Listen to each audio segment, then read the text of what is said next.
أشهد أن لا إله إلا الله وحده لا شريك له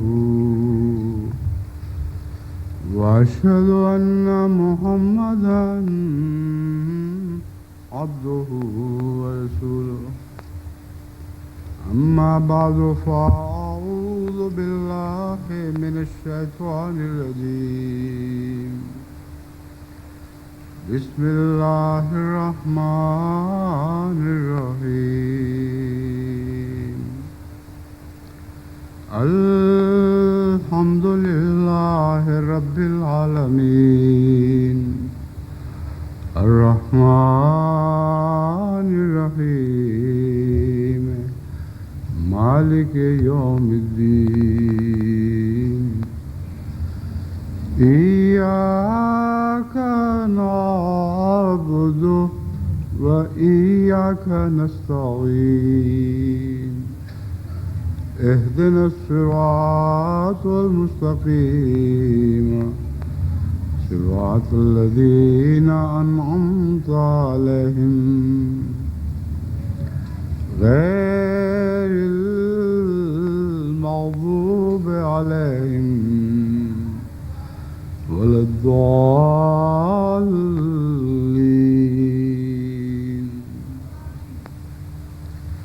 ومن الناس من يشري نفسه ابتغاء مرضات الله والله رؤوف بالعباد يا أيها الذين آمنوا ادخلوا في السلم كافة ولا تتبعوا خطوات الشيطان إنه لكم عدو مبين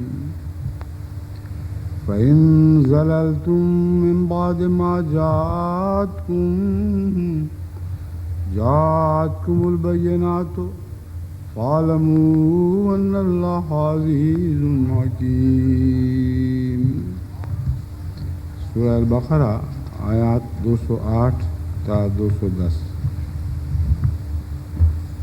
یہ آیات جن کی آج میں نے اس جمعے میں تلاوت کی ہے، جمعے کے پیش نظر بھی اور مجلس انصار اللہ کے اجتماع کے پیش نظر بھی ان آیات کا انتخاب کیا ہے.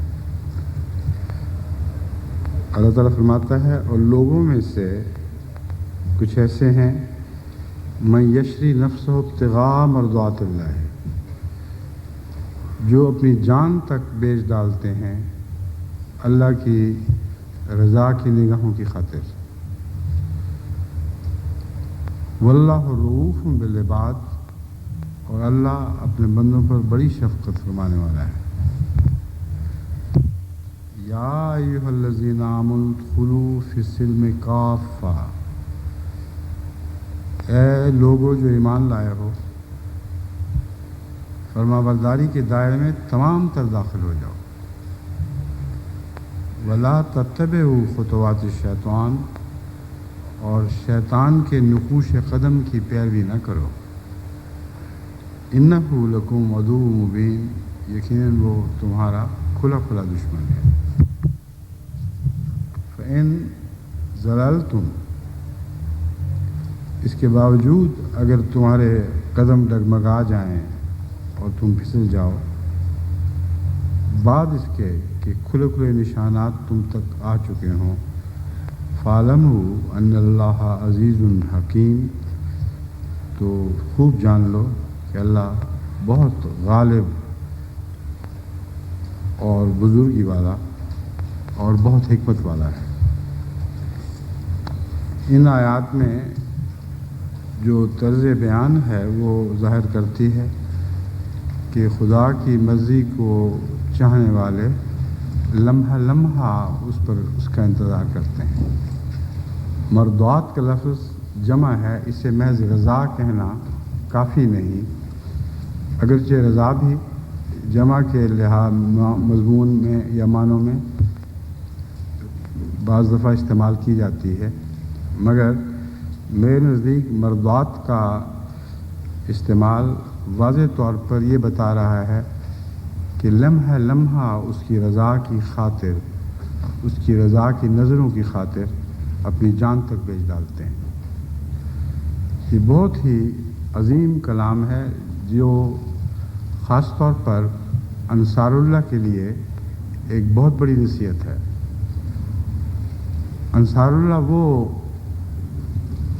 خدا کے بندے ہیں جو عمر کے ایسے گروہ میں داخل ہو چکے ہیں جہاں سے پھر خدا ہی کے حضور پیشی ہے، اس سے بعد اور کوئی مقام نہیں۔ بس کتنے سانس باقی ہیں کہ انہیں غیر اللہ کی خاطر لوگ ہیں، جتنے بھی سانس نصیب ہیں وہ سارے کے سارے اللہ کی رضا کی خاطر اس طرح پیش کر دینے چاہیے کہ گویا اپنی جان بیچ ڈالی۔ یہی وہ وقت ہے جب آپ توجہ کے ساتھ اپنی زندگی کے لمحے لمحے پر نظر ڈالیں اور دیکھیں کہ کیا واقعتاً آپ کی زندگی کا ہر لمحہ اللہ کی رحمت کا، اس کی رضا کا انتظار کر رہا ہے کہ نہیں۔ یشری نفسہ کے بعد باقی اپنا تو کچھ بچتا نہیں، جو کچھ ہے وہ گویا بیچ ڈالا، اور سودا یہ ہے کہ جب بھی خدا کی نظر پڑے، محبت کی نظر پڑے، اس کی خاطر جب اپنی جان بیچ ہی ڈالی تو رہا کیا باقی؟ اختیار تو کوئی نہیں، اور اگر یہ نہیں تو پھر آپ نے اپنی زندگی کا مقصد پورا نہ کیا۔ بس اگرچہ اس کا اطلاق، اس آیت کا اطلاق تمام مومنوں پر جو شعور رکھتے ہیں، کسی بھی عمر کے ہوں، ان پر ہوتا ہے، لیکن جیسا کہ میں نے بیان کیا ہے انصار اللہ پر اس کا اطلاق بہت زیادہ شدت کے ساتھ ہوتا ہے۔ حضرت رسول اللہ صلی اللہ علیہ وآلہ وسلم کے زمانے میں بہت سے صحابہ تھے جو یہی کیا کرتے تھے۔ لمحہ لمحہ حضرت اقدس محمد رسول اللہ صلی اللہ علیہ وآلہ وسلم کا انتظار رہتا تھا کہ اب کوئی ایسی بات کہیں جو ہمارے لیے ازدیاد ایمان کا موجب بنے، یا اس آیت کے اطلاق کے طور پر میں یہ کہوں گا کہ شاید ہماری کسی ادا پر محمد رسول اللہ علیہ وسلم کی پیار کی نگاہیں ہم پر پڑیں۔ اور جیسا کہ میں نے احادیث کا مطالعہ کیا ہے، بکثرت ایسے صحابہ تھے جو خصوصیت کے ساتھ رسول اللہ کی محبت کی نظر کی تلاش میں آپ کے سامنے بیٹھا کرتے تھے۔ شاید کوئی ایسی ادا ہو جس پر محمد رسول اللہ صلی اللہ علیہ وسلم پیار سے دیکھ لیں۔ تو وہ لوگ جو خدا کی خاطر ہمیشہ اس انتظار میں رہتے ہیں، یا خدا کے پیار کی نظروں کے لیے ہمیشہ اس انتظار میں رہتے ہیں، ان پر پھر اللہ تعالیٰ پیار کی نظریں ڈالا بھی کرتا ہے۔ یہ خوشخبری ہے جو اس کلام میں مضمر ہے۔ حضرت صلی اللہ علیہ وآلہ وسلم بھی جانتے تھے کہ کون کون آپ کی پیار کی نظروں کا خواہاں ہے۔ اللہ تو بہت زیادہ جانتا ہے، بس اگر اپنی باقی زندگی ایسے حال میں صرف کریں کہ آپ کو یہ امید رہے، یہ انتظار رہے کہ کبھی تو کوئی ایسی بات ہم سے ظہور ہو کہ خدا کی پیار کی نظر ہم پر پڑے، تو یاد رکھیں کہ یہ بعید نہیں ہے۔ جس کی اپنے رب سے یہ توقع ہے، اللہ ان توقعات کو پورا کرنا جانتا ہے، توفیق بھی وہی دیا کرتا ہے۔ تو اس پہلو سے حقیقت میں سلم یعنی مقام امن، وہ فرمانبرداری کا دائرہ جس کو سلم کہا گیا ہے، جس کو دوسرے معنی میں مقام امن، مقام محبت سرائے ماغ بیان کرتا ہوں۔ پس یا ایھا الذین آمنوا ادخلوا فی السلم کافہ، اے لوگو جو ایمان لائے ہو، اس سلم یعنی خدا کی محبت کے امن کے دائرے میں تمام تر داخل ہو جاؤ۔ کافہ کے دو معنی ہیں، ایک یہ کہ ہر داخل ہونے والا یہ دیکھے کہ اس کا کوئی دامن کا حصہ باہر تو نہیں رہا، وہ پورے کا پورا خدا کی محبت کے امن کے دائرے میں داخل ہو چکا ہے کہ نہیں، کیونکہ ایک ذرہ بھی اس کا اس دائرے سے باہر رہا تو وہ خطرے میں ہے۔ دوسرے کافہ سے مراد یہ ہے کہ تمام مومن چھوٹے ہوں یا بڑے ہوں وہ سارے کے سارے داخل ہوں، تاکہ مومنوں کی ایک جماعت خدا تعالیٰ کی محبت کی طالب بن کر اپنی زندگی بسر کرے۔ اور اس کا نتیجہ یہ نکلے گا وَلَا تَتَّبِعُوا خُطُوَاتِ الشَّيْطَانِ، ایسے لوگ جو اس محفوظ دائرے میں آ جائیں گے ان کے لیے ممکن ہی نہیں رہتا کہ وہ شیطان کے قدموں کی پیروی کریں۔ بس اگرچہ یہ ایک زائد بات معلوم ہوتی ہے اور شیطان کے قدموں کی پیروی نہ کرو، مگر یہ حقیقت میں اس کا نتیجہ ہے کہ ایسا کرو گے تو تمہیں یہ توفیق نصیب ہوگی کہ جو خدا کے محبت کے دائرے میں بیٹھا ہے اس کے لیے ممکن ہی کیسے ہے کہ وہ باہر نکل کر شیطان کے قدموں کی پیروی کرے۔ یہ دو باتیں متضاد ہیں، بیک وقت ہو ہی نہیں سکتی۔ اور شیطان کے متعلق فرمایا اِنَّهُ لَكُمْ عَدُوٌّ مُبِينٌ، جہاں بھی تم نے اس کو موقع دیا کہ تمہیں پھسلائے، جان لو کہ وہ ضرور تمہیں ہلاکت میں مبتلا کرے گا، کیونکہ وہ تمہارا کھلا کھلا دشمن ہے۔ اس واضح تنبیہ کے بعد کسی مومن کے لیے یہ امکان ہی باقی نہیں رہتا کہ وہ خدا کی محبت کے دائرے سے باہر کوئی سانس لے، کیونکہ جانتا ہے جب شیطان کو موقع ملا وہ اسے اچک لے گا۔ اس کی مثال ایسی ہے جیسے مرغی کے پروں کے نیچے اس کے چوزے آ جایا کرتے ہیں، وہ تو نکل کے باہر بھی جاتے ہیں اور ادھر ادھر پھرتے ہیں، لیکن اللہ کی پناہ میں جو ایک دفعہ آ جائے، اس کی رحمت کے پروں کے نیچے آ جائے، وہ نکلنے کا تصور بھی نہیں کر سکتا۔ لیکن مرغی کے چوزوں کو بعض انسانوں سے زیادہ سمجھ ہے۔ جب خطرہ درپیش ہو، کسی چیل کا سایہ دیکھیں جو سر پہ منڈلا رہی ہو، تو وہ دوڑ کر اس کے اپنی ماں کے پروں کے نیچے آ جاتے ہیں اور وہیں اپنا امن دیکھتے ہیں۔ اور یہ حقیقت ہے کہ چیل باوجود اس کے کہ بہت خونخوار ہے اور چوزے پر ذرہ بھی رحم نہیں کرتی، اور جانتی ہے کہ مرغی کی اس کے مقابلے پر کوئی بھی حیثیت نہیں، مگر پھر بھی اسے یہ جرأت نہیں ہوتی کہ اس کے پروں کے اندر سے اس کا بچہ نوچ لے۔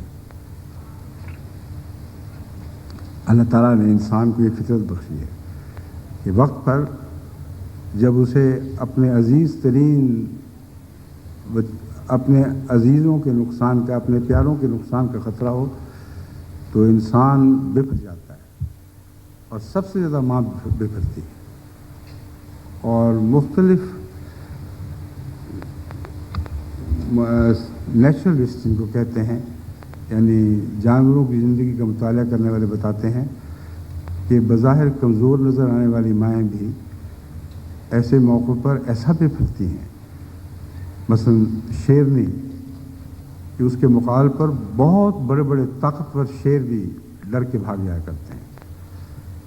تو سوچیں کہ ایک مرغی کے بچے کو اگر یہ امن نصیب ہے تو وہ جو اللہ کے پیارے ہیں ان کو کیسا امن نصیب نہیں ہوگا۔ مگر وہ چوزا جو باہر رہ جائے، جو سمجھے کہ کوئی ایسی بات نہیں، وہ ضرور اچکا جاتا ہے، چیل اس پہ جھپٹتی ہے اور اس کو اڑا لے جاتی ہے۔ تو آپ لوگ مرغی کے چوزوں سے زیادہ تو آپ لوگ مرغی سے چوزوں سے زیادہ عقل دکھائیں۔ اول تو خدا کی پناہ میں آ کر شیطان کے ہر خطرے سے آپ بچ سکتے ہیں اور بچیں گے اور لازماً بچیں گے، لیکن اگر یہ بے پرواہی ہوئی، اس دائرے سے باہر نکل کر اپنی قسمت آزمائیں گے، تو جان لیں کہ یقیناً آپ کی قسمت ہلاک شدہ لوگوں کی قسمت ہے۔ جو ہی آپ نے یہ آزمائش کی، اسی آزمائش میں آپ مارے جائیں گے۔ بس قرآن کریم نے انہو لکم عدو مبین کہہ کے بتا دیا کہ وہ تو طاق میں بیٹھا ہے، شیطان کو تو ذرہ بھی تم نے موقع دیا تو تمہیں اچک کے لے جائے گا۔ بس اس پہلو سے اپنی ساری زندگی کی، اپنے لمحہ لمحہ کی حفاظت ضروری ہو جاتی ہے۔ فَإِن زَلَلْتُمْ، اگر تم ڈگمگا گئے بعد اس کے کہ کھلے کھلے نشان تمہارے پاس آ چکے ہیں، فَاعْلَمُوا أَنَّ اللَّهَ عَزِيزٌ حَكِيمٌ، تو جان لو کہ اللہ تعالیٰ بہت غالب، حکمت والا اور بزرگی والا ہے۔ احمدیوں کے لیے اس میں خصوصیت یہ سبق ہے کہ ان کے پاس اس کثرت سے اس دور میں نشان آئے ہیں کہ ان کے ڈگمگانے کا کوئی جواز باقی نہیں رہا۔ آئے دن اللہ تعالیٰ اپنے تازہ نشان آپ کو دکھاتا ہے، اور اس کے باوجود اگر خدا نہ خواستہ آپ کے قدم ڈگمگائیں تو بہت بڑی محرومی ہوگی۔ ان آیات کی تشریح کے طور پر میں حضرت اقدس محمد مصطفیٰ صلی اللہ علیہ وآلہ وسلم کی ایک حدیث اور پھر حضرت مسیح موعود علیہ السلام کی بعض اقتباسات آپ کے سامنے پیش کرتا ہوں۔ سنن الترمذی سے یہ حدیث لی گئی ہے۔ انس بن مالک سے روایت ہے کہ عہد نبوی میں 2 بھائی تھے، ان میں سے ایک حضرت صلی اللہ علیہ وسلم کے حضور حاضر رہتا تھا۔ میں اس لیے یہ حدیث چنی ہے خصوصیت سے کہ بعض لوگوں کے ذہن میں صرف حضرت ابو ہریرہ کا نام آتا ہے کہ گویا وہی رہتے تھے مسجد میں۔ ابو ہریرہ تو دن رات وہیں رہتے تھے، باہر نکلتے ہی نہیں تھے، مگر بہت سے ایسے صحابہ تھے، بکثرت ایسے صحابہ تھے جو جتنا بھی ان کو وقت میسر ہو وہ حضرت صلی اللہ علیہ وسلم کی خدمت میں حاضر رہا کرتے تھے۔ اور ابو ہریرہ کے علاوہ بھی بعض ان میں سے ایسے تھے جنہوں نے اپنا روزمرہ کا کام چھوڑ دیا تھا، یعنی بظاہر نکمے تھے، کچھ کمانے والے نہیں تھے۔ حضرت انس بن مالک بیان کرتے ہیں کہ حضرت صلی اللہ علیہ وآلہ وسلم کی خدمت میں ایک بھائی حاضر رہتا تھا اور دوسرا کام میں مصروف رہتا تھا۔ کام کرنے والے نے حضرت صلی اللہ علیہ وآلہ وسلم سے اپنے بھائی کی شکایت کی کہ مجھے اکیلے پہ بوجھ ڈالا ہوا ہے، ہر وقت یہ آپ کے پاس بیٹھا رہتا ہے اور میں اکیلا گھر چلانے کی ذمہ داری سنبھالے ہوں۔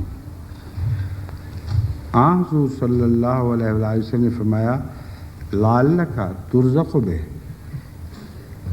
کیا خبر، عین ممکن ہے کہ تجھے جو رزق عطا کیا جا رہا ہے اس کے سبب سے ہو۔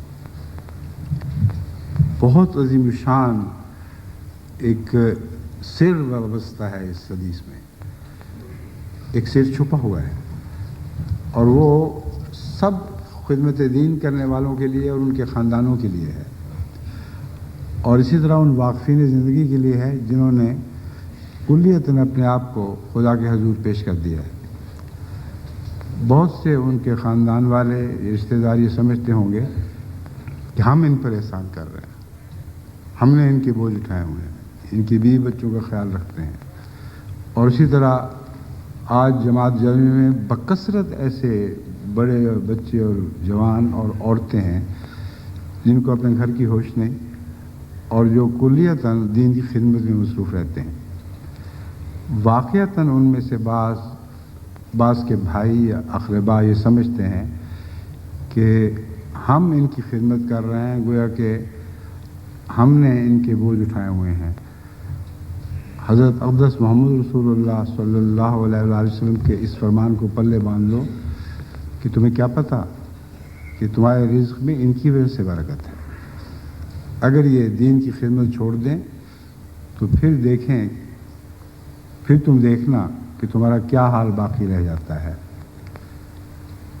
اور رسول اللہ صلی اللہ علیہ وآلہ وسلم کے یہ فرمان جیسا اس وقت سچا تھا ویسا آج بھی سچا ہے۔ بین ہی اپنی پوری شان کے ساتھ آج کے زمانے کی خدمت کرنے والوں پر بھی اور ان کے رشتہ داروں پر بھی اطلاق پاتا ہے. بس یشری نفسہ میں یہ سارے لوگ داخل ہیں جنہوں نے اپنی جانیں بیچ ڈالی. اللہ تعالیٰ ان کو بہترین جزا دے اور ان کے اعزاء اور اقرباء کے دماغ میں وہم تک بھی نہ گزرے کہ ان کی وجہ سے ان کے خاندانوں کو کوئی نقصان پہنچ رہا ہے. حضرت اقدس مسیح موعود علیہ الصلوۃ والسلام اسی آیت کی مختلف تشریحات پیش فرماتے ہیں. مختلف تحریروں میں آپ نے مختلف پہلوؤں پر زور دیا ہے. مثلا فرمایا یعنی انسانوں میں سے وہ اعلیٰ درجہ کے انسان ہیں جو خدا کی رضا میں کھوئے جاتے ہیں. میں یشری نفسہ کا ترجمہ کیسا پیارا ترجمہ ہے.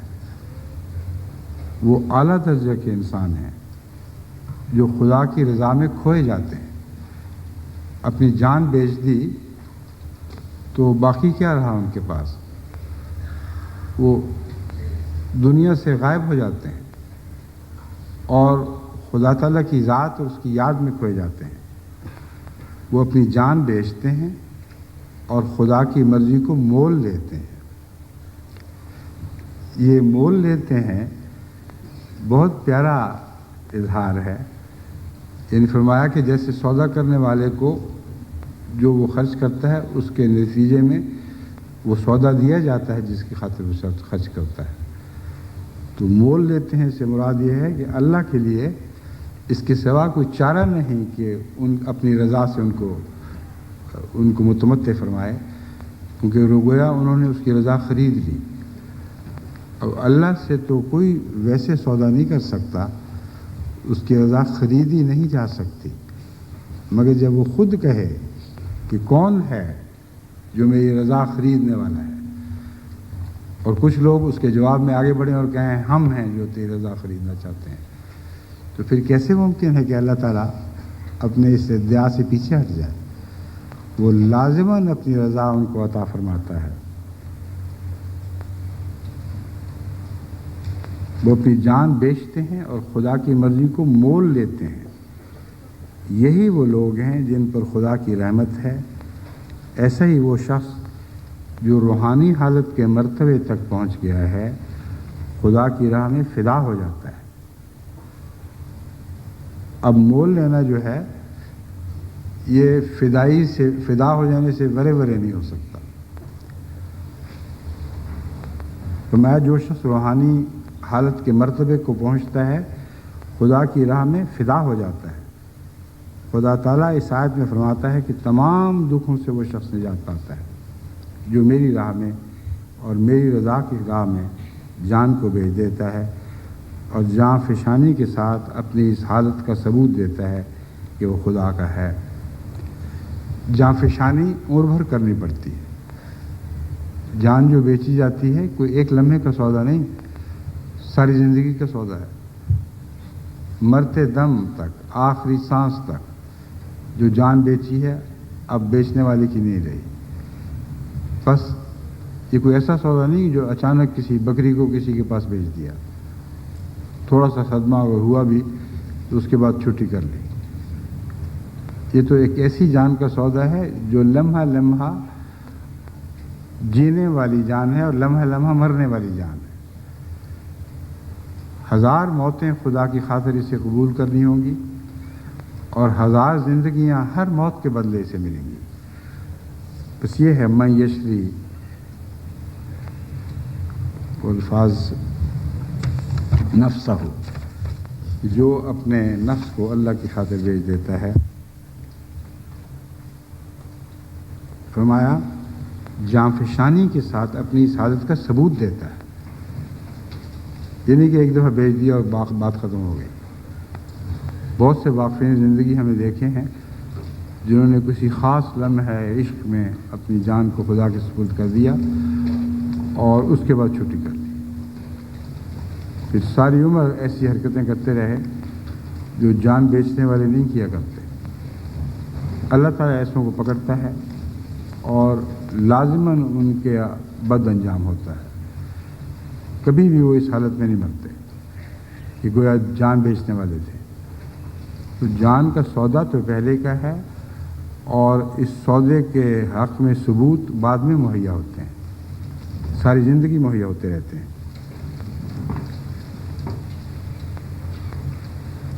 اس حالت کا ثبوت دیتا ہے کہ وہ خدا کا ہے اور اپنے تمام وجود کو ایک ایسی چیز سمجھتا ہے جو طاعت خلق اور خدمت مخلوق کے لیے بنائی گئی ہے. اب ایک اور پہلو بھی جان خدا کی خاطر بیچنے کا حضرت مسیح علیہ السلام نے ہمارے سامنے کھول دیا. فرمایا کہ وہ خدا کی خاطر جان بیچتا ہے تو خدا کی مخلوق کی خاطر بھی بیچتا ہے.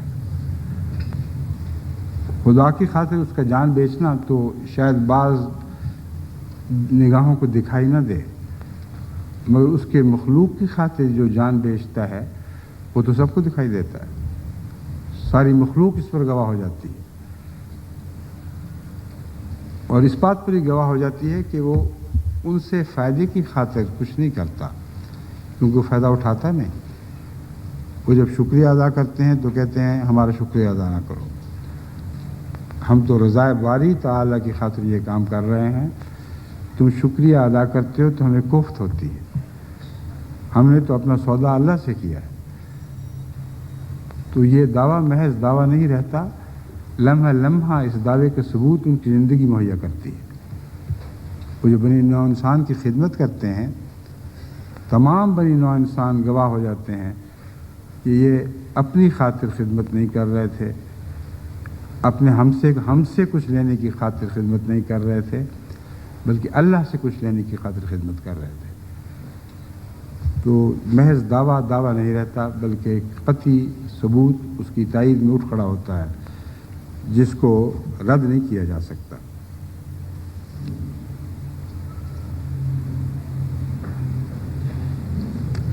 اور پھر حقیقی نیکیاں جو ہر ایک قوت سے متعلق ہیں ایسے ذوق و شوق اور حضور دل سے بجا لاتا ہے کہ گویا وہ اپنی فرما برداری کے آئینے میں اپنے محبوب حقیقی کو دیکھ رہا ہے.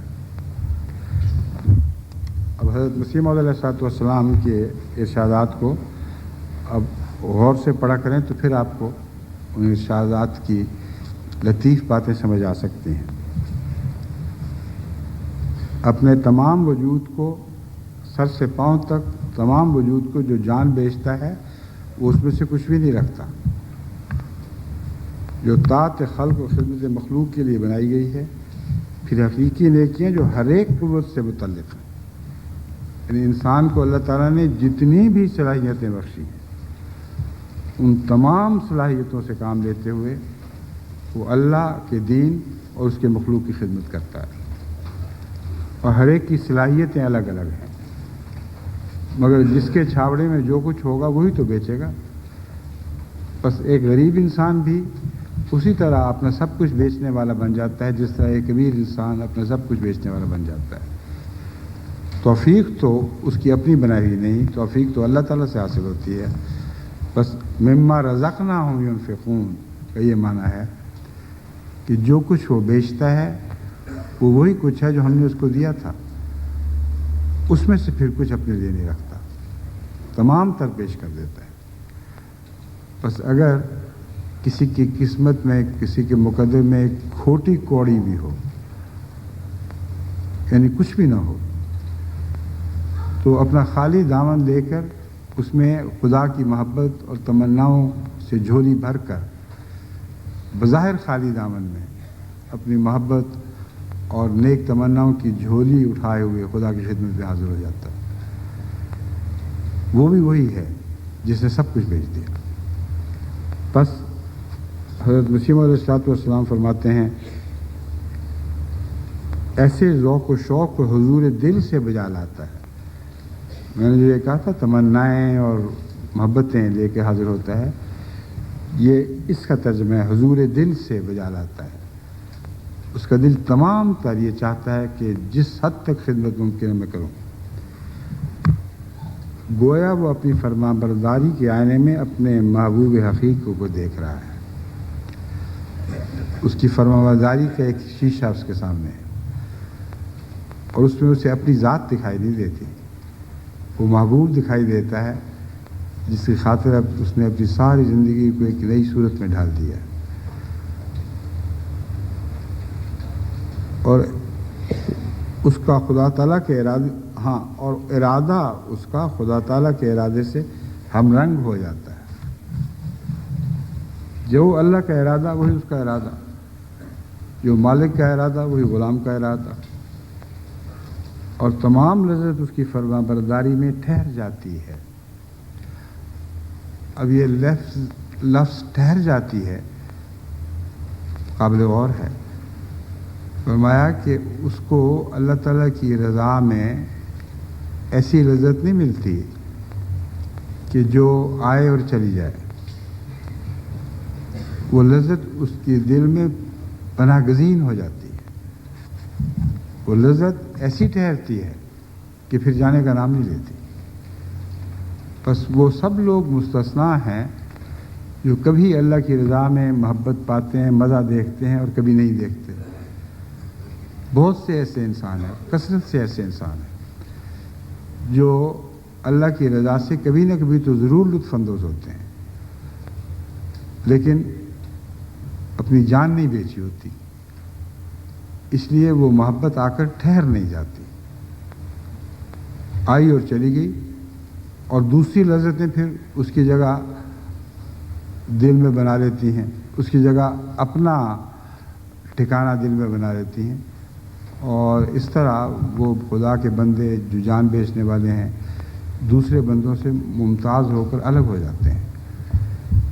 یہ ایک بہت گہری حقیقت ہے جس کی طرف میں آپ کو خصوصی سے متوجہ کرتا ہوں۔ حضرت مسیح موعود علیہ السلام نے یہ حقیقت بیان کر کے ہماری آنکھوں سے پردے اٹھا دیے ہیں۔ ہم میں سے بکثرت ایسے ہیں جنہوں نے کبھی نہ کبھی اللہ کی رضا کے نتیجے میں دل کو لذت سے معمور ہوتے ہوئے دیکھا ہے۔ بعض ایسے ہیں جن کے بدن پہ جھرجھری طاری ہو جاتی ہے، جو خدا کے کسی خاص انعام پر غور کرتے ہیں یا کسی خاص مصیبت سے اللہ تعالیٰ ان کو نجات بخشتا ہے تو واقعتاً ان کے دل میں اللہ کا پیار ایک لذت بن کے اترتا ہے، لیکن ٹھہرتا نہیں، آیا اور چلا گیا، اور پھر دنیا کی لذتیں دل میں قرار پکڑ لیتی ہیں۔ تو حضرت مسیح موعود علیہ السلام کا ایک ایک لفظ قابل توجہ ہے۔ تمام لذت اس کی فرما برداری میں ٹھہر جاتی ہے۔ اب کوئی دنیا کا چوٹی کا ادیب بھی ایسی تحریر نہیں لکھ سکتا کہ ہر لفظ بمانی ہو۔ حضرت مسیح موعود علیہ السلام کی فصاحت و بلاغت سچائی پر مبنی ہے، ایک لفظ بھی بے حقیقت نہیں، ایک ایسا لفظ نہیں، کوئی ایسا لفظ نہیں جو سچائی سے نور یافتہ نہ ہو، اور یہی سچائی ہے جو آپ کی تحریروں کو ہمیشہ کے لیے زندہ کر رہی ہے۔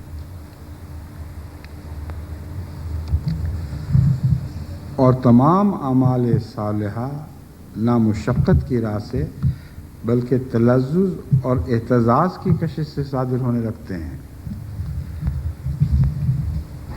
جب دل میں خدا کی محبت کا لطف ٹھہر جاتا ہے تو اس لطف کو بڑھانے کی خاطر اس کو ہمیشہ کے لیے اپنا رہنما بنانے کی خاطر ویسے ہی لطف کے لیے وہ کوشش کرتے ہیں، اور انسان جو لذت کے لیے کوشش کرتا ہے وہ مشقت نہیں ہوا کرتی۔ ہماری جتنی عبادتیں، ہماری جتنی خدمتیں مشقت کا رنگ رکھتی ہیں وہ لذت سے محروم ہے۔ کوئی چیز جس میں لذت ساتھ ساتھ حاصل ہو رہی ہو اسے مشقت نہیں کہا جاتا۔ دنیا کے ادنیٰ دکاندار بھی دیکھیں کتنی محنت کر رہے ہیں اپنے تھوڑے سے پیسے کمانے کی خاطر، لیکن چونکہ ان پیسوں میں مزہ آ رہا ہے اس لیے دیکھنے والا سمجھتا ہے کہ بڑی مشقت ہے، ان کی بلا سے ان کو ذرہ بھی اس میں مشقت محسوس نہیں ہوتی۔ کوئی شخص جو صبح اٹھتا ہے، دکان کھولتا ہے، تو بنیا دیکھیں، سوچے ذرا، وہ رات کے 12 بجے تک حساب فہمی کرتا رہتا ہے، اور اس کو آپ جا کے اس کی ہمدردی کریں کہ میاں بس کرو، تھک گئے ہوگے، دوپہر ہو گئی ہے، اب آرام کرو، تو کیسی کڑی نظروں سے تمہیں دیکھے گا کہ جاؤ جاؤ اپنا راہ لو، اپنی راہ لو، مجھ کو میرے حال پہ رہنے دو، مجھے مزہ آ رہا ہے اس چیز میں، اور مزے کے بغیر وہ کام کر ہی نہیں سکتا۔ تو فرمایا اعمال صالحہ نہ مشقت کی راہ سے بلکہ تلذذ اور احتزاز کی کشش سے صادر ہونے لگتے ہیں۔ تمام اعمال صالحہ میں ان کو اللہ کی رضا کا مزہ دکھائی دے رہا ہوتا ہے، مزہ محسوس ہو رہا ہوتا ہے، اور وہ اس وجہ سے خود بخود صادر ہونے لگتے ہیں۔ یہی وہ نقد بہشت ہے، یہ نقد بہشت، یہ اب قابل غور بات ہے۔ سودا نقدہ نقدی ہے، یہ نہ سمجھو کہ اس دنیا میں تو بہشت نہیں ملی اور اگلی دنیا میں مل جائے گی۔ اللہ ادھار نہیں رکھتا، وہ بہشت جو خدا کی محبت کی اعلیٰ لذات کی بہشت ہے، وہ تو نقدہ نقدی تمہیں اس دنیا میں ملتی ہے۔ یہی وہ نقد بہشت ہے جو روحانی انسان کو ملتا ہے، اور وہ بہشت جو آئندہ ملے گا وہ در حقیقت اسی کی اضلال و آثار ہیں، اسی کی اضلال و آثار ہے۔ اس دنیا میں جس نے یہ بہشت دیکھ لی اس کا ذل ہے جو اخروی دنیا میں ملے گا۔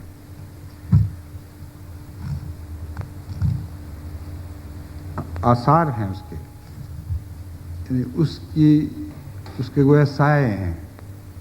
جیسے نقش قدم انسان چھوڑتا ہے تو قدم تو نہیں ہوتا، مگر قدم گزرے ہوئے قدم کے لیے اس کا نقش قدم رہنمائی کر رہا ہوتا ہے۔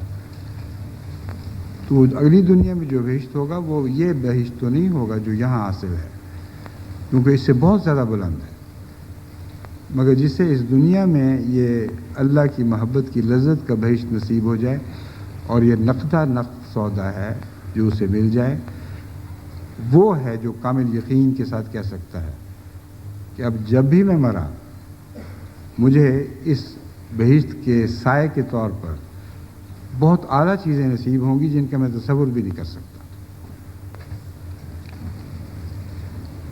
اب دنیا میں جتنے مذہب کی معرفت بیان کرنے والے حضرت اقدس محمد رسول اللہ صلی اللہ علیہ وآلہ وسلم کے بعد گزرے ہیں، ان میں سے نکال کے دکھاؤ کسی کی ایسی تحریر۔ یہ بدبخت ملا کیوں اپنی عاقبت خراب کرتے ہیں؟ ایک ایسے عارف باللہ کے پیچھے پڑھ کے اس کے مطابق بد کلامی کرتے ہوئے جو ہمیں اللہ کی محبت کی راہیں کھول کھول کر دکھا رہا ہے۔ فرمایا جس کو دوسرے عالم میں قدرت خداوندی جسمانی طور پر متمثل کر کے دکھلائے گی۔ آثار اور اضلال جو ہیں وہ جسمانی طور پر متمثل نہیں ہوا کرتے۔ کسی چیز کا سایہ ہے تو سایہ ہی ہوگا، اصل تو نہیں ہو سکتا۔ فرمایا یہ وہ سایہ نہیں ہے، خدا تعالیٰ کی قدرت کاملہ اس دنیا میں اس دنیا کی جنت کو متمثل کر کے دکھائے گی۔ وہ واقعتاً نظر آنے والی، محسوس ہونے والی، سونگنے والی، خوشبوؤں سے معطر، مزوں سے بھری ہوئی جنت حقیقت میں جنت حقیقت کا روپ اوڑھ لے گی، اور وہ حقیقت جو ہے اس کی تفصیل بیان نہیں کی جا سکتی، کیونکہ قرآن کریم فرماتا ہے کہ کوئی آنکھ ایسی نہیں جس نے وہ جنت دیکھی ہو، کوئی کان ایسا نہیں جس نے اس جنت کا بیان سنا ہو، بس حقیقت میں وہ جو کچھ بھی ہے یہ اللہ ہی بہتر جانتا ہے۔ مگر اس دنیا کی جو لذتیں ہیں خدا کی محبت کی وہ اتنی زیادہ ہیں کہ ان کی خاطر انسان تمام دنیا کو ایک طرف پھینک دیتا ہے اور ان کو قبول کرتا ہے۔ ان لذتوں کی شدت کا یہ اثر ہے، ہر دوسری لذت ہیچ ہو جاتی ہے، تو اس سے لاکھوں کروڑوں گنا بڑھ کر جو لذت آئندہ مقدر ہے اس کا تصور باندھا جائے تو اگر اور کچھ نہیں تو ان لذتوں کی خاطر ہی اپنی دنیا کو بدلو، مگر اگر اس دنیا میں جنت نصیب نہ ہوئی تو خدا ان لذتوں کی خاطر جو کچھ بھی کرو گے وہ سب بیکار جائے گا۔ یہ پیغام ہے جس کو آپ کو اچھی طرح ذہن نشین کر لینا چاہیے۔ عموماً بعض لوگ سختی کر کے بھی، محنت کر کے بھی بظاہر اگلی دنیا کمانے کی کوشش کر رہے ہوتے ہیں۔ بعض ایسے مشقت کرنے والے ہیں جن کی کھڑے کھڑے ٹانگیں سوکھ جایا کرتی ہیں، جو ہاتھ اونچا کرتے ہیں تو ہاتھ چھل ہو جاتے ہیں، مگر حاصل کچھ نہیں ہوتا، کیونکہ مرنے کے بعد کی جو زندگی ہے وہ ان کو ملے گی جن کو ان چیزوں میں گہری لذت ملتی ہو۔ جو ایک لذت کے خیال سے مصیبت اٹھاتے ہیں ان کو نہیں مل سکتی۔ اس اقتباس کے بعد اب میں رپورٹ جلسہ اعظم مذاہب صفحہ 131-32 سے اقتباس لیا گیا تھا۔ اب اسی رپورٹ سے میں ایک اور اقتباس آپ کے سامنے رکھتا ہوں۔ وقت کے متعلق کس وقت ہونا ہے پورا؟ ہاں کتنا موجود ہے نا؟ ٹھیک ہے۔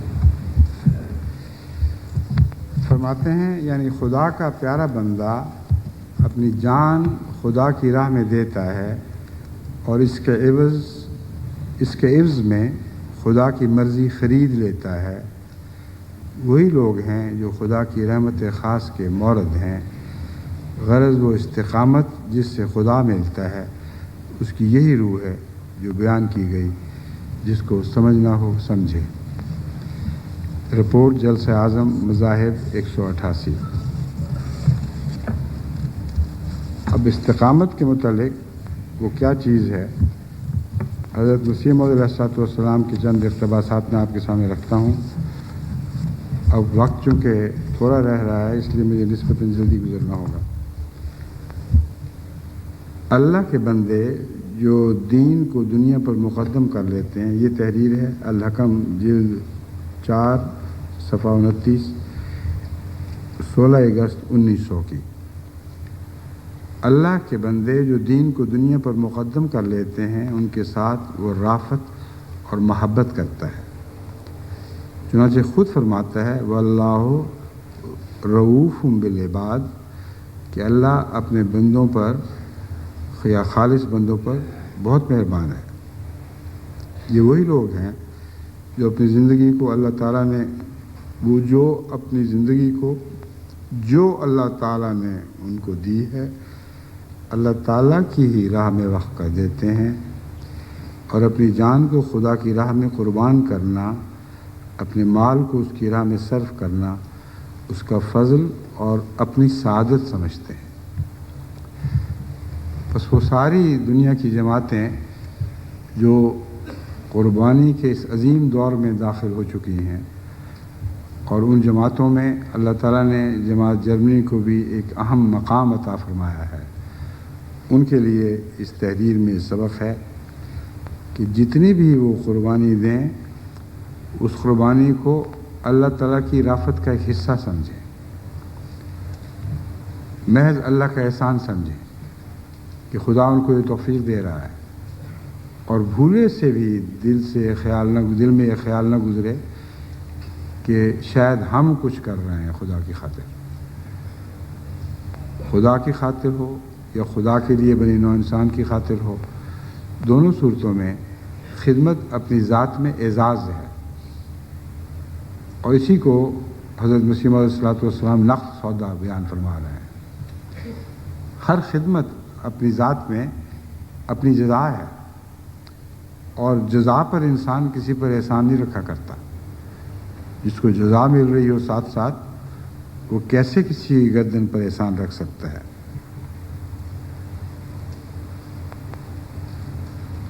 اپنے مال کو، اپنی جان اور مال کو اس راہ میں صرف کرنا اس کا فضل اور اپنی سعادت سمجھتے ہیں، مگر جو لوگ دنیا کی املاک و جائیداد کو اپنا مقصود بالذات بنا لیتے ہیں، وہ ایک خوابیدہ نظر سے دین کو دیکھتے ہیں۔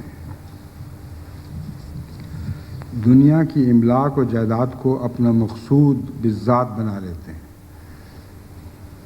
دنیا کمانے سے تو اعتراض ممکن ہی نہیں ہے۔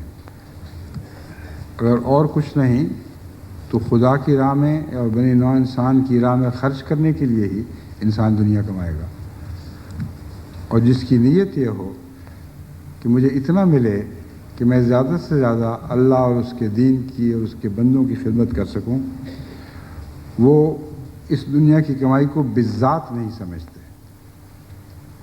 یعنی یہ کمائی ہے تو ہے، نہیں تو نہ صحیح، اللہ کی مرضی۔ اگر اللہ کی مرضی پر نگاہیں ہیں تو خدا تعالیٰ اگر چاہے تو ان کو سب کچھ چھین کر اس ابتلا میں بھی آزما سکتا ہے کہ جب ان سے سب کچھ لے لیا جائے تو دیکھیں ان کے چہرے پر یا ان کے دل پر ملال تو نہیں آ جاتا۔ جو اللہ کی خاطر رہتے ہیں، اللہ کی خاطر جو کچھ ان کے پاس ہے فدا کرتے رہتے ہیں، وہ زیادہ فدا تو نہیں کر سکیں گے، مگر جو کچھ تھوڑا بہت ان کے پاس بچ جائے گا وہی پیش کرتے رہیں گے۔ اس کے برعکس بعض لوگ ایسے ہوتے ہیں جن کو اللہ تعالیٰ جب کشائش سے آزماتا ہے تو اس وقت وہ کچھ نہ کچھ خدا کی راہ میں خرچ کرتے رہتے ہیں، اور جب ان پر مالی تنگی کے دن آتے ہیں تو اجازتیں لیتے ہیں کہ اب ہمیں توفیق نہیں رہی۔ حالانکہ حضرت مسیح موعود علیہ السلام جو مضمون پیش فرما رہے ہیں اس کے مطابق دنیا بالذات نہیں ہوتی، اصل میں اللہ کی رضا حاصل کرنا اور اس کی خاطر اس کا دیا ہوا خرچ کرنا ہے۔ بس اگر اس نے کم کر دیا تو کم میں سے دو، اگر زیادہ دیا تو زیادہ میں سے دو۔ یہ وہ لوگ ہیں جن کا دین دنیا پر مقدم رہتا ہے۔ فرمایا ایسے لوگ دین کو ایک خوابیدہ نظر سے دیکھتے ہیں۔ یہ خوابیدہ نظریں بھی ہر انسان پہچان سکتا ہے، کم سے کم اپنی خوابیدہ نظر کو پہچاننے کی انسان میں صلاحیت ضرور موجود ہے۔ دینی امور جتنے بھی اس کے گرد و پیش واقع ہو رہے ہیں وہ ان کو ایک اتفاقاً حادثاتی طور پر ساتھ ساتھ چلنے والے امور سمجھتا ہے، براہ راست اس کا دل ان امور میں نہیں ہوتا۔ احمدیت ترقی کر رہی ہے، لوگ نیک بنتے چلے جا رہے ہیں، سب میں قربانی کی روح بیدار ہو رہی ہے، اسے یہ محسوس نہیں ہوتا کہ یہ سارے میرے لیے خدا تعالیٰ کی نعمتیں ہیں۔ ہر بات جو میں ایسی سنتا ہوں جو دین کی ترقی کی ہے وہ میرے دل میں بے انتہا لذت پیدا کرتی ہے۔ سبحان اللہ بسم اللہ کہتے ہیں کہ اچھا ہی ہو رہا ہے، مگر براہ راست دل پر وہ لذت کی کیفیت طاری نہیں ہوتی، جیسی اپنی تجارت کے چمکنے کے نتیجے میں ان کے دل پر ایک لذت کی کیفیت طاری ہو جاتی ہے۔ اگر کوئی ان کو خبر سنائے کہ تو جو روپیہ تو نے فلاں جگہ لگایا تھا وہ ایسا ہوا ہے تجارت میں کہ وہ بہت بڑھ چکا ہے، ایسے حادثات ہوتے ہیں دنیا میں جن کے نتیجے میں بعضوں کی معمولی تجارتیں بھی ایک دم چمک اٹھتی ہیں۔ اگر وہ ایسا دیکھیں تو دیکھیں ان کا دل اس بات کو کبھی بھی خوابیدہ نظر سے نہیں دیکھے گا، بے انتہا خوشیوں سے بھر جائے گا، لذتیں دل میں سمائی نہیں جائیں گی۔ اتنا گہرا اثر پڑے گا اس خبر کا کہ اگر اس کو احمدیت کی کامیابیوں کی خبر کے ساتھ موازنہ کر کے دیکھیں تو وہ کچھ بھی باقی نہیں رہے گی۔ بس یہ بہت لطیف باتیں ہیں جو مسیح موعود علیہ السلام چند لفظوں میں بیان کرتے ہیں۔ اب جب میں نے سمجھا دیا تو پھر دوبارہ سنیں اس تحریر کو تو معلوم ہوگا کہ خوابیدہ نظر کیا معنی رکھتی ہے۔ مگر جو لوگ دنیا کی املاک و جائیداد کو اپنا مقصود بالذات بنا لیتے ہیں وہ ایک خوابیدہ نظر سے دین کو دیکھتے ہیں، مگر حقیقی مومن اور صادق مسلمان کا یہ کام نہیں ہے۔ سچا اسلام یہی ہے کہ اللہ تعالیٰ کی راہ میں اپنی ساری طاقتوں اور قوتوں کو ما دام الحیات وقف کر دے، جب تک زندگی باقی ہے ان سب چیزوں کو وقف کر دے، تاکہ وہ حیات طیبہ کا وارث ہو۔ جن لوگوں کے حق میں یہ فرمایا گیا ہے کہ ان کو حیات طیبہ عطا ہوئی ہے، یہ وہ لوگ ہیں جن کی زندگی کا لمحہ لمحہ موت تک خدا کی راہ میں وقف رہتا ہے۔ پھر فرمایا یہ یادداشتیں براہین احمدیہ حصہ پنجم صفحہ 21 نیز پیغام صلح صفحہ 48 سے یہ عبارت لی گئی ہے: اے ایمان والو، خدا کی راہ میں اپنی گردن ڈال دو اور شیطانی راہوں کو اختیار مت کرو۔ جیسا کہ کلام الہی سے میں نے ثابت کر کے دکھایا تھا، اور کا لفظ بظاہر ایک زائد بات کا تقاضا کر رہا ہے، مگر حقیقت میں پہلی بات ہی کی تشریح ہے۔ بین ہی اسی رنگ میں حضرت مسیح علیہ السلام کی عبارت ہے: اے ایمان والو، خدا کی راہ میں اپنی گردن ڈال دو۔ گردن دو طرح سے ڈالی جاتی ہے، ایک بیل جس کے اوپر وہ کیا کہتے ہیں، لکڑی کا پنجالی کہتے ہیں نا اردو میں، جوا، وہ بیل جس کے گردن میں خدمت کا جوا ڈالا جاتا ہے، وہ بیل جس کو عادت پڑ چکی ہوتی ہے، جب اس کی گردن پہ جوا اٹھا کر ذمہ دار اس کی طرف چلتا ہے گردن پر ڈالنے کے لیے، تو میں نے خود دیکھا ہے ایسے بیلوں کو سر نیچے کر دیتے ہیں، اور وہ بیل ذمہ دار کو بہت پیارے ہوتے ہیں۔ اور کچھ ایسے بیل ہیں جو سینگ مارتے ہیں اور بڑی مشکل سے ان کو قابو کرنا پڑتا ہے، رسی کے پھندے ان کے سینگوں میں ڈالنے پڑتے ہیں، اور ایک آدمی ایک طرف سے گھسیٹ رہا ہے، دوسرے نے جا کے جوا ڈال دیا۔ تو یہ سلوک تو نہ کرو اپنے اللہ سے۔ اس کے بیل ہو، اس کے لیے اپنی جان بیچ ڈالی اور گردن جوئے کے لیے خم نہ کی۔ تو حضرت مسیح علیہ السلام فرما رہے ہیں خدا کی راہ میں اپنی گردن ڈال دو، ایک یہ معنی ہے، دوسرا ذبح ہونے کے لیے گردن ڈال دو، جیسے حضرت اسماعیل نے اپنی گردن ڈالی تھی۔ تو یہ دونوں طریق ایسے ہیں جن میں آپ اس بات کا اقرار کر رہے ہوں گے اپنی جان کے ذریعے کہ میں نے یہ جان بیچی ہوئی ہے، میری نہیں رہی۔ اس کے بعد اور شیطانی راہوں کو اختیار مت کرو کہ یہ مطلب ہو ہی نہیں سکتا کہ ایسا گردن ڈالنے والا احتمالاً بھی شیطان کی راہ اختیار کر سکتا ہے۔ مراد یہ ہے وہ الگ بات ہے، یہ الگ بات ہے۔ شیطان ہی راہیں اختیار کرنے والے اور لوگ ہیں، اور یہ بالکل اور لوگ ہیں۔ اگر شیطان سے بچنا ہے تو گردن ڈالنا ضروری ہے، لازم ہے کہ خدا کے سامنے اپنی گردن ڈال دو۔ شیطان تمہارا دشمن ہے، وہی آیت کریمہ ہے جو میں نے پہلے پڑھی تھی، اسی کا تشریحی ترجمہ ہے جو حضرت مسیح علیہ السلام فرما رہے ہیں۔ فرماتے ہیں اس جگہ شیطان سے مراد وہی لوگ ہیں جو بدی کی تعلیم دیتے ہیں۔ اب یہ خیال نہ گزرے کہ کوئی خیالی شیطان ہے جس سے ہر آدمی سمجھتا ہے میں بچا ہوا ہوں، اس کے گرد و پیش، اس کے ماحول میں اس کو برے کاموں کی طرف بلانے والے وہ شیطان ہے۔ بس جس نے اپنی گردن خدا کی راہ میں دے رکھی ہو وہ ان کی باتیں کب سنے گا؟ وہ ان کو مردود کر کے اپنی طرف سے ہٹا دے گا۔ ایسے لوگوں کی دوستی کا وہ تصور بھی نہیں کر سکتا کہ سب کچھ تو خدا کے حضور انہوں نے پیش کر رکھا ہو اور وہ اس میں سے حصہ مانگ رہے ہوں۔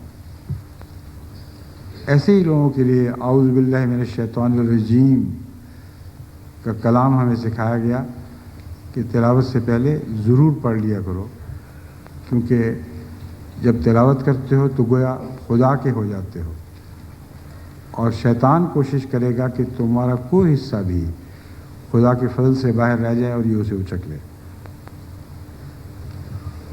بس وہ لوگ ہیں زندہ آپ کے ارد گرد پھرتے ہیں، آپ ان کو جانتے ہیں، دیکھتے ہیں، ان سے مراسم رکھتے ہیں، جو خدا کی مرضی کے خلاف بھی آپ کو تعلیمیں دیتے ہیں، کہتے ہیں یہ جھوٹ بولو تو یہ فائدہ ہو جائے گا، یہاں پیسہ لگاؤ، پیسہ لگانا حرام ہو، اس سے فائدہ پہنچے گا، اس طرح رزق کمائی کرو، رزق کماؤ۔ یہ حقائق ہیں، روزمرہ گزرنے والے حقائق ہیں، کوئی فرضی باتیں نہیں ہیں۔ اب ان کو دیکھتے ہیں اور پہچانتے نہیں۔ بس جس نے خدا کی راہ میں اپنی گردن ڈالی ہو وہ ضرور پہچانے گا۔ اس آئینے میں اپنے آپ کو دیکھیں اور خود اپنا اپنا جائزہ لیں۔ پھر حضرت مسیح علیہ السلام فرماتے ہیں، جو شخص اپنے وجود کو خدا کے آگے رکھ دے، اب یہاں گردن کی بجائے وجود کو فرمایا ہے، باریک باریک فرق ہے۔ جو اپنے وجود کو خدا کے آگے رکھ دے، نہ اس کی گردن اپنی رہی، نہ اس کے پاؤں کے ناخن اپنے رہے، کچھ بھی اس کا باقی نہ رہا، اور اپنی زندگی اس کی راہوں میں وقف کرے اور نیکی کرنے میں سرگرم ہو، سو وہ سرچشمہ قرب الہی سے اپنا اجر پائے گا۔ ایسے شخص کو قرب الہی کے سرچشمے سے پلایا جائے گا، جس کو ہم کوثر کہتے ہیں۔ یہ وہی کوثر ہے، اللہ کے قرب کا سرچشمہ۔ جس کو یہ سرچشمہ نصیب ہو جائے اسے ایک آب حیات اور آب بقا مل گئی۔ ایسے شخص پر کبھی موت وارد نہیں ہوا کرتی۔ چنانچہ اور ان لوگوں پر نہ کچھ خوف ہے نہ کچھ غم ہے جن پر سے موت اٹھا لی گئی ہو، جن کو ہمیشہ کی بقا کا وعدہ دے دیا گیا ہو، یعنی خدا تعالیٰ کی طرف سے، ان لوگوں پر نہ کچھ خوف ہے نہ کچھ غم۔ یعنی جو شخص اپنے تمام قوا کو خدا کی راہ میں لگا دے اور خالص خدا کے لیے اس کا قول اور فعل اور حرکت اور سکون اور تمام زندگی ہو جائے، اور حقیقی نیکی کے بجا لانے میں سرگرم رہے، تو اس کو خدا اپنے پاس سے اجر دے گا اور خوف اور حزن سے نجات بخشے گا۔ یاد رہے کہ یہی اسلام کا لفظ کہ اس جگہ بیان ہوا ہے، دوسرے لفظوں میں قرآن شریف میں اس کا نام استقامت رکھا ہے۔ میں نے عرض کیا تھا کہ پہلے جو لفظ استقامت گزرا ہے اس کی تشریح حضرت مسیح موعود کے علیہ الصلوۃ والسلام کے الفاظ ہی میں آپ کے سامنے پیش کروں گا۔ بس اس اقتباس کے بعد میں اس خطبہ جمعہ کو ختم کروں گا۔ فرمایا، دوسرے لفظوں میں قرآن شریف میں اس کا نام استقامت رکھا ہے، جیسا کہ وہ یہ دعا سکھلاتا ہے، اہدنا الصراط المستقیم صراط الذین انعمت علیہم، یعنی ہمیں استقامت کی راہ پر قائم کر اور ان لوگوں کی راہ جنہوں نے تجھ سے انعام پایا۔ ان لوگوں کی راہ استقامت کی راہ تھی جو انبیاء تھے، اور ان لوگوں کی راہ استقامت کی راہ تھی جو صدیق تھے، جو کامل وفا کے ساتھ اپنے انبیاء کے پیچھے چلتے رہے، اور ان لوگوں کی راہ استقامت کی راہ تھی جنہوں نے اس راہ میں ہی جان دے دی اور اس راہ سے ہٹے نہیں، اور وہ صالحین بھی اس استقامت کی راہ پر تھے جو اس قافلے کے پیچھے پیچھے آ رہے تھے، مگر تھے اسی قافلے کا حصہ۔ وہ آگے تو نہ بڑھ سکے، مگر پہلوں کی قدموں کی خاک چومتے ہوئے اسی راہ پر انہوں نے اپنی زندگی ختم کی۔ فرمایا، یہ ہے استقامت کی راہ۔ اگر ان لوگوں کی راہ جنہوں نے تجھ سے انعام پایا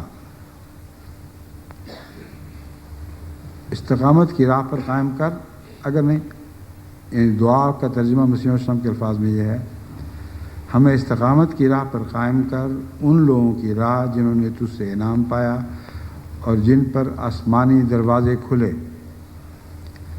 واضح رہے کہ ہر ایک چیز کی وضع استقامت اس کی علت غائب پر نظر کر کے سمجھی جاتی ہے۔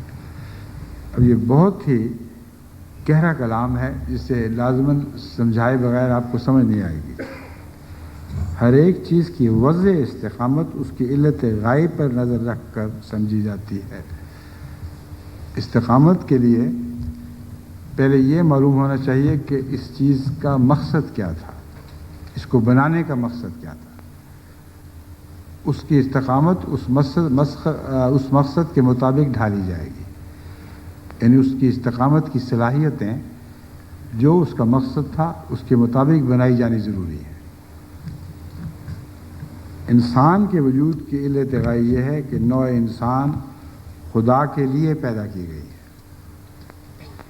پس انسانی وضع استقامت یہ ہے کہ جیسا کہ وہ اطاعت ابدی کے لیے پیدا کیا گیا ہے، ایسا ہی در حقیقت خدا کے لیے ہو جائے۔ پیدا کرنے کی غرض یہ تھی کہ ہمیشہ خدا کی عبادت کرے، ہمیشہ اس کی پیروی کرے۔ اگر اس غرض کے مطابق وہ ہو جاتا ہے تو یہ اس کی استقامت ہے۔ محض راہ کی تکلیفوں کو برداشت کرنا استقامت کا نام نہیں ہے۔ یہ تشریح حضرت مسیح علیہ السلام کی ہمیں بتلا رہی ہے کہ اگر ہم عبادت کی خاطر پیدا کیے گئے تھے تو ہماری استقامت کا مطلب یہ ہے کہ ہمارا سارا وجود عبادت کی خاطر خاص ہو جائے اور کلیتاً اللہ کا ہو جائے، اور جب وہ اپنے تمام قوا سے خدا کے لیے ہو جائے گا تو بلا شبہ اس پر انعام نازل ہوگا، جس کو دوسرے لفظوں میں پاک زندگی کہہ سکتے ہیں۔ صراط الذین انعمت علیہم میں انعمت علیہم کا ترجمہ ہے، تو یقیناً اس پر انعام نازل ہوگا۔ اب انعام کا عام معنی یہ لیا جاتا ہے کہ اس کو نعمتیں ملیں گی کئی قسم کی۔ حضرت مسیح موعود علیہ السلام یہ معنی نہیں فرما رہے، جس کو دوسرے لفظوں میں پاک زندگی کہہ سکتے ہیں، یعنی انعام سے مراد ہی پاک زندگی ہے۔ جب خدا کی طرف سے پاک زندگی مل گئی تو یقین کرو کہ یہ انعام ہے، اور اگر پاک زندگی نہیں ملی اور دنیا کی نعمتیں ملی ہیں تو محض اس دھوکے میں مبتلا نہ رہنا کہ اللہ تعالیٰ کا انعام ہے جس نے ثابت کر دیا کہ آپ صراط مستقیم پر قائم تھے۔ بس پاک زندگی اصل مقصود ہے، اصل مطلوب ہے۔ اگر پاک زندگی ہم سب کو نصیب ہو جائے تو یہی زندگی کا وہ مقصد ہے جو ہم نے پا لیا۔ پھر ہم یہ کہتے ہوئے جان آفرین کے سپرد کر سکتے ہیں کہ فزت برب الکعبۃ، خدا کی قسم، میں رب کعبہ کی قسم کھا کے کہتا ہوں کہ میں کامیاب ہو گیا۔ اللہ ہمیں یہ کامیابی عطا فرمائے۔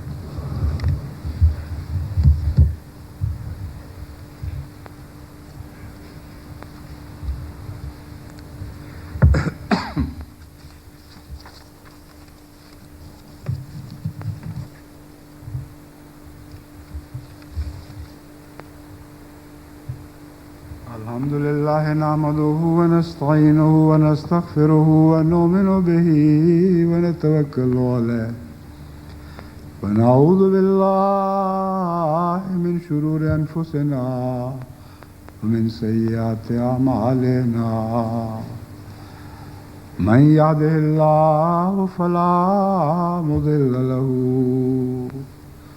ومن يضلله فلا هادي له، ونشهد أن لا إله إلا الله وحده لا شريك له،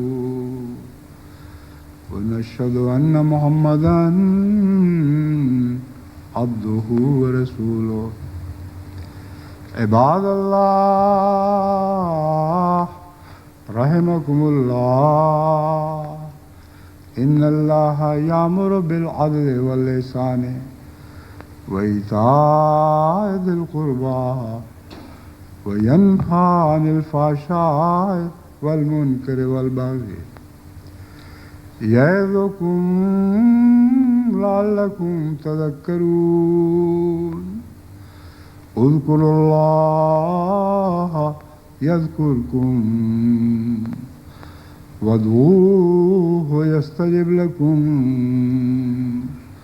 ولذكر الله أكبر